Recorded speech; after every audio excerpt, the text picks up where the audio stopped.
નમસ્કાર મિત્રો, વિડીયોમાં તમારું સ્વાગત છે। લાઈવ ઢાંકણ જોઈ શકો છો તમે। લાઈવ ઢાંકણ અહીંયા તમે મેં પણ વિશ્વાસ નહોતો કરતો, પણ લાઈવ ઢાંકણ અહીંયા જોઈ શકો છો મિત્રો। જી હા મિત્રો, જોઈ શકો છો। વિડીયો સ્ટાર્ટ કરતા પહેલાં ચેનલ પર નવા તો ચેનલને સબસ્ક્રાઈબ કરી નાખજો દોસ્તો। આ લાઈવ કે કોઈ પણ પ્રકારની ઢાંકણ નથી, આ પ્રેન્ક વિડીયો છે। પ્રેન્ક વિડીયોને લોકો લાઈવ ઢાંકણ બતાવી રહ્યા છે। નમસ્કાર મિત્રો, સૌથી મોટા સમાચાર ગુજરાતના આવી રહ્યા છે કે પ્રેન્ક વિડીયોને પણ લોકો નથી છોડતા, કે એવું કહી રહ્યા છે કે લાઈવમાં ઢાંકણ ગામવાળાએ પકડીને મારી, એવું પણ કહેવામાં આવે છે।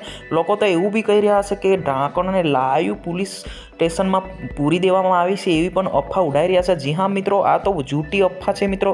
આ પણ કોઈ પણ પ્રકારનું સાચું નથી મિત્રો, જૂઠી અફવા છે। અહીં તમે જોઈ શકો છો પ્રેન્ક વિડીયોને લોકો લાઈવ ઢાંકણ બતાવી રહ્યા છે। આ પ્રેન્ક વિડીયો છે, પ્રેન્ક વિડીયો છે મિત્રો। અહીં તમે જોઈ શકો છો કે આ લોકો દ્વારા પ્રેન્ક કરેલો વિડીયો બતાવવામાં આવે છે। જે એક ક્લિપનું તો હજુ સુધી કોઈ સામે આવી નથી, પણ આ જે લાઈવ વિડીયો બતાવી રહ્યા છે એ પ્રેન્ક વિડીયો છે મિત્રો। સોશિયલ મીડિયા પર ખૂબ વાયરલ થઈ રહ્યો છે મિત્રો। આ વિડીયોની અંદર બસ આટલું જ। મળીશું નેક્સ્ટ વિડીયોની અંદર। જય હિન્દ।